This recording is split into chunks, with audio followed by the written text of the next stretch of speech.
எங்கள் டைசிஸில் நிறைய பேர் இங்கே சிஸ்டர்ஸ் இருக்கிறாங்க, பட் ஃபாதர்ஸ் யாரும் இல்லை.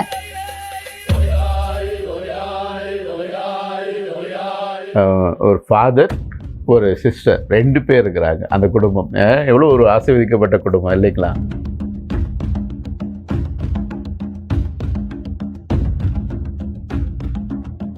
எங்கள் அப்பா அம்மா வந்து வீட்டிலேருந்து எங்களை லீவ் விட்டால் வந்து கூட்டிகிட்டு தான் போகணும். நாங்களாம் தனியாக வந்து வீட்டுக்கு போகக்கூடாது.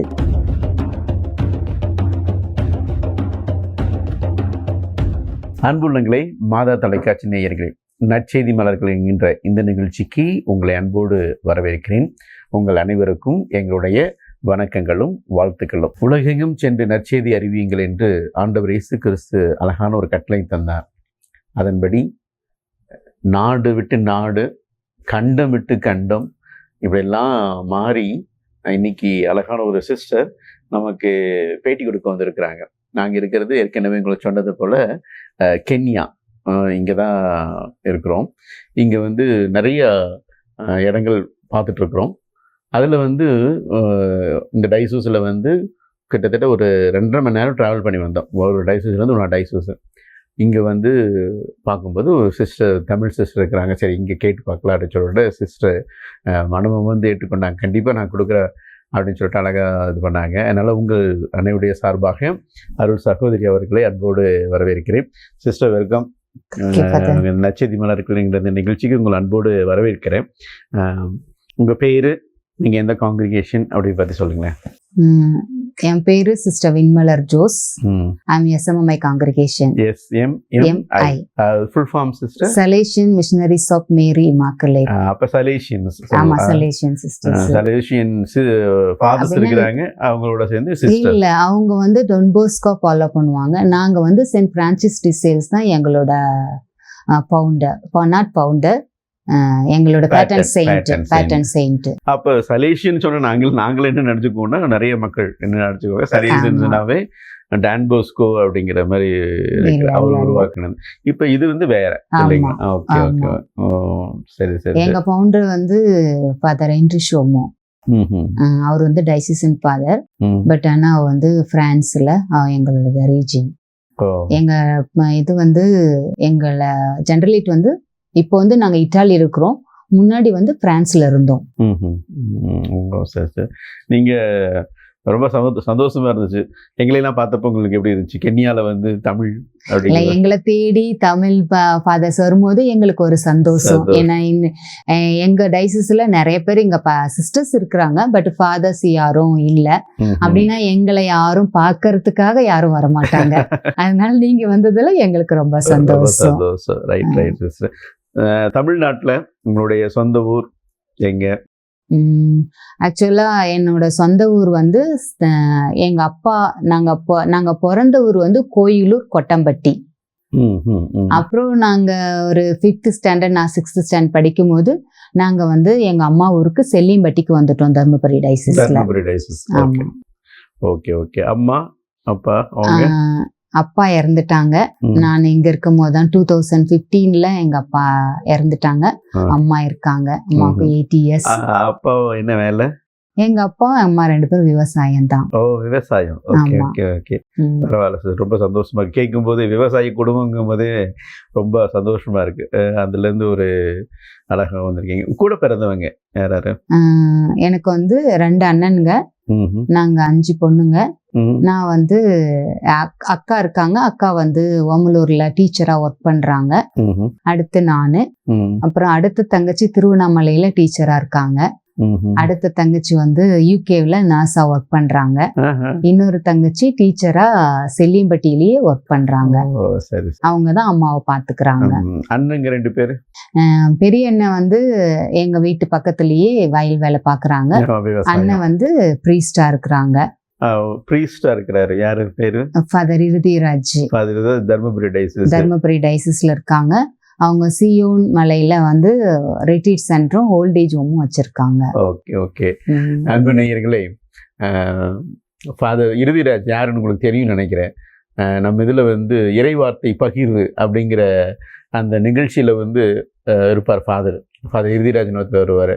நம்ம அடுத்த ஞாயிற்றுக்கிழமையுடைய குறிப்புகள் எல்லாம் கொடுத்துட்டு டிஸ்கஸ் பண்ணுவாங்கல்ல, அதில் ஒருத்தர் இருப்பார். அவர் தான் ஃபாதர் இறுதிராஜ். அவருடைய தங்கச்சி தான் வந்து இவங்க சிஸ்டர் வின்மலர். அதனால் ஒரு ஃபாதர் ஒரு சிஸ்டர் 2 பேர் இருக்கிறாங்க அந்த குடும்பம். எவ்வளோ ஒரு ஆசீர்வதிக்கப்பட்ட குடும்பம் இல்லைங்களா? அதனால் உங்கள் அனைவரோட சார்பாக அவங்களுக்கும், அதை விட என்ன அவங்களோட பெற்றோருக்கு நான் நன்றி சொல்லணும். 2 பேர்த்த வந்து காணிக்கையாக கடவுளுக்கு கொடுத்துருக்குறாங்க. அதனால் உண்மையாலுமே உங்கள் பெற்றோரை நான் பாராட்டுறேன் சிஸ்டர். ரொம்ப சந்தோஷம். கண்டிப்பாக உங்களுடைய அம்மா பார்த்துட்டு இருப்பாங்கன்னு நினைக்கிறத நிகழ்ச்சியை ரொம்ப சந்தோஷப்படுவாங்க. கண்டிப்பாக உங்கள் அண்ணன் ஃபாதர் இறுதிராஜ் அவரும் ரொம்ப சந்தோஷப்படுவார். நல்ல ஒரு இது. ரொம்ப சந்தோஷம் சிஸ்டர். அப்புறம் நீங்கள் உங்களோட ஸ்டடீஸ்லாம் எங்கே இருந்துச்சு? எப்படி? நான் வந்து 1 to 8th ஸ்டாண்டர்ட் வந்து செல்லிம்பட்டி ஸ்கூல்ல படித்தேன். அதுக்கப்புறம் கவர்மெண்ட் ஸ்கூலுங்களா? இல்ல சேக்ரட் ஹார்ட்ஸ் கான்வென்ட்ஸ் டைசிசன் ஸ்கூல் தான். அதுல தான் 8th ஸ்டாண்டர்ட் வரைக்கும் படித்தேன். அப்புறம் 9th 10th எழுத்தகிரியில படித்தேன். அதுவும் டைசிசன் ஸ்கூல் தான். அப்புறம் 11th 12th வந்து இமாக்குலேட் சிஸ்டர்ஸ் நெத்திமேடு ஜெயராணியில படித்தேன். ஓ சரி சரி சரி சரி. ஓ அதெல்லாம் முடிச்சு ஸ்டடீஸ்லாம் முடிச்சுட்டு உங்களுக்கு எப்படி ஒகேஷன் கிடைச்சிச்சு? ஆக்சுவலாக எனக்கு வந்து ஒரு சிஸ்டர் ரொம்ப பிடிக்கும், சிஸ்டர் பெர்மினா அப்படின்னு சொல்லிட்டு. அவங்க தான் இமாக்குலேட் சிஸ்டர். அவங்க தான் HMஆ இருந்தாங்க. அவங்க எந்த congregation sister? FSHM. Okay okay. ஆக்சுவலாக அவங்க தான் எனக்கு வந்து ரொம்ப இன்ஸ்பயர் பண்ணாங்க. அவங்க வந்து அவங்க மக்களுக்கு ஹெல்ப் பண்றது, நிறைய பிள்ளைங்கள ஸ்டூடெண்ட்ஸ் வந்து அவங்க படிக்க வச்சுட்டு இருந்தாங்க. அப்போ வந்து நான் வந்து சின்ன பிள்ளையா இருக்கும்போது எனக்கு ஹாஸ்டல்ல இருந்து எங்க அப்பா அம்மா வந்து வீட்டுல இருந்து எங்களை லீவ் விட்டா வந்து கூட்டிட்டு தான் போகணும். நாங்களா தனியா வந்து வீட்டுக்கு போக கூடாது. அதனால வந்து நான் வீட்டுக்கெல்லாம் போகாத போதெல்லாம் அந்த சிஸ்டர் தான் என்னை கூட்டிட்டு போய் அவங்க கான்வென்ட்ல வச்சுக்குவாங்க. அதனால கிறிஸ்மஸ்க்குலாம் ட்ரெஸ் வாங்கி கொடுக்கறது, இது மாதிரி ரொம்ப. சில சமயம் எங்க அப்பாவுக்கு டைம் இல்லை, நாங்க வந்து 5 பொண்ணுங்க, 5 பேருமே நாங்க ஹாஸ்டல்ல படிச்சுட்டு இருந்தோம். அதனால டிஃப்ரெண்ட் ஹாஸ்டல்ல படிச்சுட்டு இருந்தோம். ஒரு சில சமயம் 2 நாள் 3 நாள் லீவுக்குன்னா வந்து கூட்டிட்டு போக மாட்டாங்க. ஒரு 5 நாள் 10 நாள்னா வந்து கூட்டிட்டு போவாங்க. அதனால அந்த சமயத்துல அவங்க தான் நல்லா டேக் கேர் பண்ணிக்கிட்டாங்க. அதனால எனக்கு வந்து அவங்கள பார்த்துதான் எனக்கு வந்து சிஸ்டர் ஆகணும் அப்படின்னு சொல்லிட்டு ஒரு ஆசை இருந்தது. அப்ப +2 முடிச்ச உடனே அவங்க என்ன கூப்பிட்டாங்க, நீ வந்து எங்க காங்கிரிகேஷனுக்கு வந்துரு, உனக்கு விருப்பம் இருந்தா நீ வந்து சிஸ்டர் ஆக, இல்லக்கட்டி நீ போயிடு, படிச்சுட்டு போயிரு, நீ டீச்சர் ட்ரைனிங் படி அப்படின்னு சொன்னாங்க. அப்புறம் என்னோட அங்கிள் வந்து சேக்ரட் ஹார்ட் பிரதர்ஸ்ல பிரதராகவே இருக்கிறாங்க. அவர் பேரு விக்டர் தாஸ். அப்ப அவரும் லீவுக்கு வந்திருந்தாரு. அப்பதான் அவர் சொன்னாரு, அவளுக்கு பிடிச்சிருந்தா இருக்கட்டும் காங்கிரிகேஷன்ல, அப்படி இல்லைன்னா வந்துருட்டோம் அப்படின்னு சொன்னாங்க. அதனால வந்து சரி நான் வந்து காங்கிரிகேஷன்ல ஜாயின் பண்ணேன். ஆனா இமாக்குலேட்ல ஜாயின் பண்ணல, நான் வந்து SMMI ஜாயின் பண்ணேன். இப்போ SMMI அந்த ஃபுல் ஃபார்ம் என்ன sister? Salesian sisters of Mary Immaculate. Okay okay sister. இப்போ உங்களுக்கு வந்து ஒரு ஒகேஷன் கொடுக்கறதுக்கு ஒரு முன்மாதிரியா இருந்த சிஸ்டர் இருக்கிறாங்க. இப்போ SMMI அந்த காங்கிரிகேஷன் சேர்ந்துருக்கிறீங்க. ஏன் சிஸ்டர் அந்த காங்கிரிகேஷன் சூஸ் பண்ணிக்கோங்க, அதாவது உங்களுடைய காங்கிரிகேஷன்? அப்போ வந்து சிஸ்டர் தெரஸ் மைக்கேல்னு ஒரு சிஸ்டர் வந்திருந்தாங்க, ஒகேஷனுக்கு வந்திருந்தாங்க எங்க வீட்டுக்கு. அப்ப அவங்க என்ன கேட்டாங்க, நீ உனக்கு சிஸ்டர் ஆக விருப்பமா, என்ன படிக்க போற அப்படின்னு சொல்லி கேட்டாங்க. எனக்கு இப்போதைக்கு படிக்கிறதுக்கு எனக்கு விருப்பம் இல்லை, எனக்கு சிஸ்டர் ஆகணும்னு ஆசை அப்படின்னு சொன்னேன். அதனால அவங்க உடனே என்ன வந்து கூட்டிட்டு வந்தாங்க தஞ்சாவூருக்கு. ஓ அப்படியே சேர்ந்துட்டீங்க. அப்படியே ஜாயின் பண்ணிட்டேன். வீட்ல என்ன சொன்னாங்க? அண்ணன் ஓகே கடைசியில சரின்ட்டாரு. அப்பா அம்மா மத்தவங்க? அம்மா அப்பா வந்து ஆக்சுவலா அப்பா வந்து வேண்டாம், ஏன்னா நான் வந்து ஆக்சுவலி சிக்லி, நான் பெட்டட் சைல்டு, வெரி அப்பன் ஐ யூஸ் டு கெட் சிக், அடிக்கடி எனக்கு உடம்பு சரியாம போகும். ஏன் நான் 11th படிக்கும் போது வந்து ரொம்ப சிக் ஆகி நான் 2 வீக்ஸ் அட்மிட் ஆயிருந்தேன் ஹாஸ்பிட்டல்ல. அதனால எனக்கு ஃபைனல் எக்ஸாம் கூட எழுத முடியல. அதனால அவங்க வேண்டாம், நீ கொஞ்ச நாளைக்கு நீ படிச்சுட்டு அதுக்கப்புறம் நீ ஓகேனா போன்னு சொன்னாங்க. பட் நான் வந்து ஸ்டபனா இருந்ததுனால I joined in the congregation. வைராக்கியமா இருந்தீங்க, கண்டிப்பா சிஸ்டராகவே ஆகணும்னு சொல்லிட்டு. ஓகே, அப்போ உங்க ஸ்டடீஸ் வந்து சிஸ்டரா இருக்கும் பொழுது ஸ்டடீஸ்ல எங்கே படிச்சீங்க? நான் சிஸ்டர் ஆயிட்டு தான் ஃபர்தர் ஸ்டடீஸ்க்கு போனேன். ஃபர்ஸ்ட் அஸ்பைரன்ட் போஸ்ட்லன்ஸ் முடிச்சுட்டு நோஷெட்டுக்கு பெங்களூருக்கு போயணும். அங்க 2 years. 2001ல I got my first profession.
then they appointed me as a missionary. I am supposed to go to France. மிஷனரியா வந்து சிஸ்டர் ஃபைனல் கோர்ஸ் முடிச்ச பிறகு இல்ல, ஃபர்ஸ்ட் ப்ரொஃபஷன் முடிச்ச உடனே எங்க காங்கிரிகேஷன்ல வந்து செலக்ட் பண்ணுவாங்க ஒரு ஃபியூ பீப்புள வந்து யார் வந்து அடெக்ஸ்டா மிஷன் அடெக்ஸ்டாக்கு போறது அப்படின்னு சொல்லி கேட்பாங்க. அப்ப அது மாதிரி என்ன சொன்னீங்க, மிஷன் அடெக்ஸ்டா அப்படின்னா அப்ராடுக்கு போறது, அப்ராடு போறதுக்காக. மிஷன் அடெக்ஸ்டா அப்படி அவங்களே செலக்ட் பண்ணுவாங்க. எங்க ஜென்ரலேட்ல இருந்து செலக்ட் பண்ணுவாங்க. அப்ப என்ன வந்து ஃபர்ஸ்ட் ப்ரொஃபஷன் வாங்கினோன்னு after the mass they announced, நானும் என்னோட இன்னொரு கம்பானியன் சிஸ்டர் கரோலின் மதுமதின்னு சொல்லிட்டு அவங்க எங்க ரெண்டு பேரையும் செலக்ட் பண்ணாங்க. அதனால வந்து என்ன தர்மபுரியிலேயே என்ன அப்பாயிண்ட் பண்ணாங்க. ஃபர்ஸ்ட் ப்ரொஃபஷன் முடிச்சு நான் மே மாசம் தர்மபுரியில தான் என்ன அப்பாயிண்ட் பண்ணாங்க அந்த கம்யூனிட்டிக்கு. அப்போ நான் அங்கதான் வந்து பிள்ளைங்களுக்கு டீச் பண்ணிட்டு இருந்தேன், எல்கேஜி யூகேஜி ஸ்டூடெண்ட்ஸ்க்கு. Then plus I was learning driving and computer. டிரைவிங்கும் கம்ப்யூட்டர், கார் டிரைவிங். ஆமா. அப்பதான் எனக்கு செப்டம்பர்ல ஐ மெட் வித் ஆக்சிடென்ட். ஒரு ஆக்சிடென்ட் ஆயிடுச்சுங்களா? ஆமா.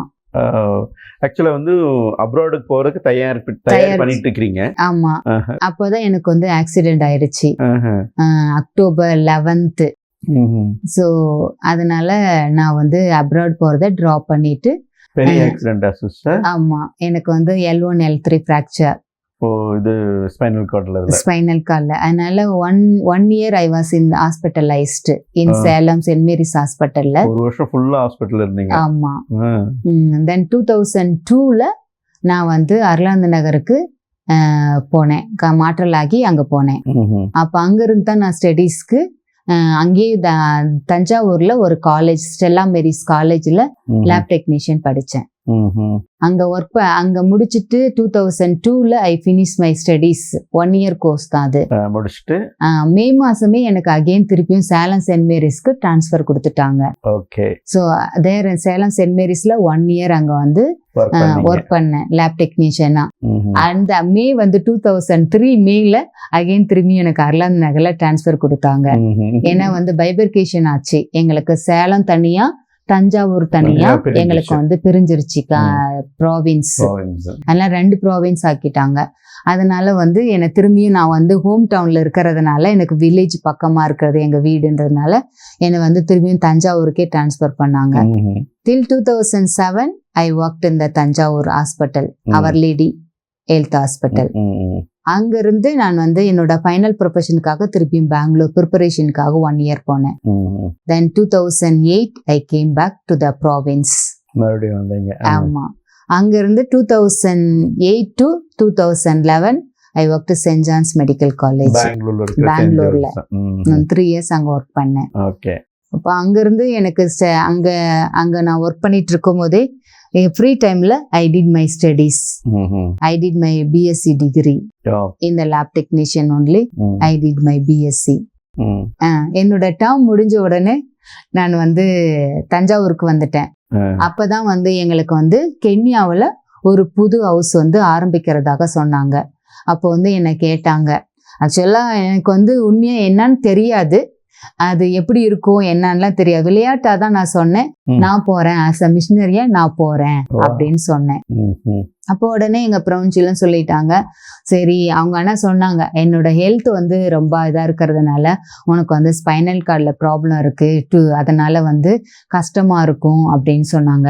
நான் சொன்னேன், நான் சிக்கா இருக்கும் போது நான் வேண்டிக்கிட்டேன், நான் வந்து நல்லபடியா எனக்கு உடல் நலம் கொடுத்தா நான் வந்து நான் ஃபர்ஸ்ட் ப்ரொஃபஷன்ல நான் வந்து அடெக்ஸ்டாக்கு போறேன்னு என்னை வந்து செலக்ட் பண்ணாங்க. அதனால நான் ஃபாரின் போறேன்னு நான் என்னை வந்து நியமிச்சாங்க.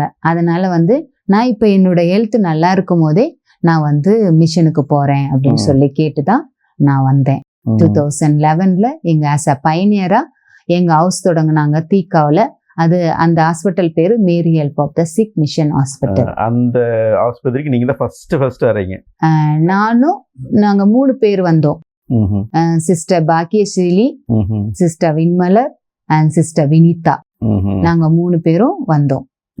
ஆக்சுவலா நான் வந்து அப்ப எனக்கு எக்ஸாம் இருந்ததுனால நான் மார்ச் 25 அந்த ஹவுஸ் ஸ்டார்ட் பண்ணாங்க. பட் அந்த சமயத்துல எனக்கு வந்து ஜாயின் பண்ண முடியல. நான் எனக்கு எக்ஸாம் இருந்தேன், 3rd இயர் எக்ஸாம் எழுதிட்டு இருந்ததுனால நான் மந்த் ஆஃப் மே 16th வந்து ஜாயின் பண்ண அவங்களோட. அப்ப வந்து அந்த ஹாஸ்பிட்டலுக்கு நீங்க தான் பயணியர். நீங்க தான். ஆமா, அது ஏற்கனவே எக்ஸிஸ்டிங்கா இருந்தது அந்த ஹாஸ்பிட்டல். வேற காங்கிரிகேஷன் சிஸ்டர்ஸ் ரன் பண்ணிட்டு இருந்தாங்க. அவங்க கிட்ட இருந்து நீங்க வாங்கிட்டீங்க. எங்களுக்கு டைசிஸ் எங்களை கூப்பிட்டு இருந்தாங்க. ஓ, டைசிஸ் உங்களை கூப்பிட்டு நீங்க ரன் பண்ண ஆரம்பிச்சோம். பாராட்டு சார். எனக்கு என்னன்னா, முன்னாடி வந்து நீங்க ஃபாரினுக்கு உங்களை தேர்ந்தெடுத்தாங்க, போறேன்னு சொல்லி இது பண்ணாங்க. பட் ஆக்சிடென்ட் ஆயிடுச்சு. அப்புறம் அத்தனை வருஷம், கிட்டத்தட்ட ஒரு 12 வருஷத்துக்கு மேல இருக்குன்னு நினைக்கிறேன் இல்லைங்களா? 12-13 வருஷத்துக்கு அப்புறம் வந்து மறுபடியும் 10 வருஷங்களா? 10 வருஷம். அந்த 10 வருஷம் முடிச்ச பிறகும் கூட நான் மிஷினரியா போறேன் அப்படின்னு சொல்லிட்டு அந்த ஒரு ஆர்வம், அந்த ஒரு ஜீல் உண்மையாலுமே பாராட்ட வேண்டிய ஒரு காரியம். அதே போல ஸ்பைனல் கார்டில் பிரச்சனை இருக்கு. ஆனால் இருந்தாலும் அங்கிருந்து ட்ராவல் பண்ணி வர்றது வந்து ரொம்ப கஷ்டம்தான். ஏன்னா நாங்களே ட்ராவல் பண்ணும்போது ரொம்ப கிட்டத்தட்ட 9 hours அங்கேருந்து ஷார்ஜா வந்தோம். ஷார்ஜாவிலேருந்து மறுபடியும் இங்கே வரும்போது அங்கே ஒரு 4 hours, இங்கே ஒரு 5 hours ட்ராவலிங்.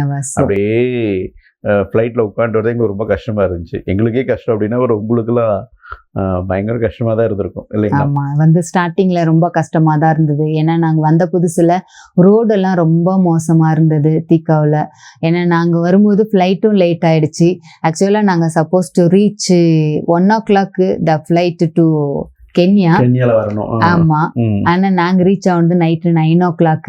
அவ்வளோ நேரம் ஏர்போர்ட்ல இருந்தீங்களா? ஆமா, இல்ல டிலே ஆயிடுச்சு ஃப்ளைட்டு. நாங்க வந்து தோகாவில் ரொம்ப நேரம் வெயிட் பண்ணிட்டு இருந்தோம். அதனால ஆக்சுவலா எங்களுக்கு ஒன்றும், நான் வந்ததில்லை, எப்பயும் வெளியில வந்ததில்லை, எனக்கு ஃப்ளைட்டு டிராவல் பண்ணதும் இல்லை. அதனால அதை பத்தி எங்களுக்கு ஒன்றும் அனுபவம் இல்லாதனால ரொம்ப கொஞ்சம் கஷ்டமா தான் இருந்தது. எப்பயுமே கேட்போம், ஃபர்ஸ்ட் எக்ஸ்பீரியன்ஸ் ஃப்ளைட்ல இல்லைங்களா? ஒரு கிராமம், அந்த கிராமத்திலேருந்து வந்திருக்கிறீங்க. அவர் ஸ்டடீஸ்லாம் முடிச்சு ஆசையாக இருந்துச்சு ஃபாரின் போகணும் அப்படின்ட்டு. பட் முடியாமல் போய் ஆக்சிடென்ட் ஆகி பல பிரச்சனைகள் நிறைய இதெல்லாம் தாண்டிட்டு ஃபஸ்ட்டு ஃப்ளைட்டில் ஏறி வரீங்க. உங்களோட எக்ஸ்பீரியன்ஸ் எப்படி இருந்துச்சுங்க? ஆக்சுவலாக ஏர்போர்ட்டுக்கு வந்த உடனே எங்கள் அப்பாவுக்கு வந்து முடியாதவர். அதனால எங்கள் அப்பா அம்மா 2 பேரும், தங்கச்சிங்க எல்லாருமே ஏர்போர்ட்டுக்கு வந்திருந்தாங்க. அப்போ வந்து எனக்கு தெரியாது, ஏர்போர்ட்டுக்குள்ளே உள்ளே போயிட்டு ஃபார்ம் ஃபில் பண்ணிட்டு நம்ம உடனே மேலே போகக்கூடாது, மேலே போயிட்டு இந்த இமிக்ரேஷன் முடிச்சிட்டா நம்ம திரும்பி கீழே வர முடியாதுன்னு எனக்கு தெரியாது. அந்த சமயத்தில் எங்கள் கையில் ஃபோன், மொபைல்லாம் கிடையாது. அதனால ஆனா ப்ரொவின்சியல் கூட வந்திருந்தாங்க. அப்போ அவங்க சொன்னாங்க, இது மாதிரி நீங்க போயிட்டு அந்த ஃபார்ம் ஃபில் பண்ணி கொடுத்துட்டு உள்ள போகாதீங்க, வந்து உன் பேரண்ட்ஸை பார்த்துட்டு நீங்க அதுக்கப்புறமா நீங்க இமிகிரேஷனுக்கு போங்க அப்படின்னு சொன்னாங்க. எங்களுக்கு தெரியல, எனக்கும் தெரியாது, சிஸ்டருக்கும் தெரியாது. ஏன்னா எங்க 2 பேர் கையிலயும் போனும் கிடையாது. நாங்க ஃபார்ம் ஃபில் பண்ணிட்டு நாங்க மேலே ஏறி போயிட்டோம். எங்க அம்மா அப்பா அக்கா தங்கச்சி எல்லாரும் வெயிட் பண்ணிட்டு இருக்காங்க. ஏன்னா நான் ஃபர்ஸ்ட் முறை அப்ராட் போறேன். எல்லாரும் வெயிட் பண்ணிட்டு இருக்காங்க. ஏன்னா கம்யூனிகேட் பண்ண எங்களுக்கு முடியல. அதனால எனக்கு ரொம்ப வருத்தமா இருந்தது. ஐயோ அப்பாவை பார்க்காம வந்துட்டோமே அப்படின்னு சொல்லிட்டு எனக்கு அது வருத்தமா இருந்தது. அப்ப பிளைட்ல வந்த உடனே மேலே ஏறும் போது கொஞ்சம் பயமா இருந்தது. ஐயோ எங்கேயோ பறக்கிற மாதிரி இருக்கு அப்படின்னு சொல்லிட்டு அப்புறம் கண்ணை மூடிட்டோம். அதுக்கப்புறம் என்ன நடந்ததுன்னு எனக்கு தெரியல. அப்புறம் தோகாவில் வந்து இறங்கணும்னு ரொம்ப டயர்டா இருந்தது. அங்கேயே ஒரு பெஞ்ச் மாதிரி இருந்தது, ஏன்னா டிலே ஆயிடுச்சுன்னு சொன்னாங்க. அதனால நாங்க அங்கேயே தூங்கிட்டோம். அப்புறம் பெஞ்சில தூங்கிட்டோம். அதுக்கப்புறமா நாங்க ஹோட்டல்ல சாப்பாடு கொடுத்தாங்க. அப்புறம் நாங்க சாப்பிட்டுட்டு அப்புறம் எங்களுக்கு ஃபிளைட் டைம் ஆச்சு, நாங்க வந்துட்டோம். அப்புறம் நாங்க இங்க வரும்போது சிஸ்டர்ஸ் எங்களுக்காக வெயிட் பண்ணிட்டு இருந்தாங்க. அப்புறம் வந்த உடனே எங்களை கூட்டிட்டு இங்க வரும்போது, ஏன்னா இது இங்க வந்து நைரோபில வந்து பயங்கர டிராபிக். அதனால நாங்க ரீச் ஆகிறதுக்கு 10:30 11 o'clock ஆயிடுச்சு. ஆமா, இருந்தாலும் சிஸ்டர்ஸ் எங்களுக்காக வெயிட் பண்ணிட்டு இருந்து எங்களை வெல்கம் பண்ணி இது பண்ணாங்க. நாங்க சாப்பிட்டு ப்ரேயர்லாம் முடிச்சு சாப்பிட்டு முடிச்ச உடனே சிஸ்டர்ஸ் இந்த பக்கத்து கம்யூனிட்டில எங்களுக்கு கைசெஞ்சிருன்னு ஒரு கம்யூனிட்டி இருந்தது. அந்த கம்யூனிட்டில ஒரு சிஸ்டர் நெக்ஸ்ட் டே ஹாலிடேஸ்க்கு போறாங்க. உடனே என்ன சொன்னாங்க, சிஸ்டர் வின்மலர் நீங்க அங்க போகணும் அப்படின்னு சொல்லிட்டாங்க. நான் பேக் கூட எடுத்து வைக்கல, நேரா நான் அங்க இருந்து அடுத்த நாள் மிஷனரி ஒர்க்ல இறங்கிட்டீங்க. அடுத்த நாளே அங்க போயிட்டேன். அன்பு உள்ளங்களே, நிறைய காரியங்களை கத்துக்கிட்டோம்ல, நிறைய சொன்னாங்க. அவங்களுடைய தைரியம், அதே போல் அவங்களுடைய கடவுள் மீது இருந்த நம்பிக்கை, இது 2 தான் அவங்ககிட்ட நான் பார்க்குற ஒரு விதம். நேரம் ஆயிட்டு இருக்கு. வாங்க அடுத்த வாரம் இன்னும் அதிகமான காரியங்களை அவங்ககிட்ட கேட்டு தெரிஞ்சுக்கொள்வோம். அதுவரை உங்களிடமிருந்து நாங்கள் விடைபெறுகிறோம். நன்றி, வணக்கம்.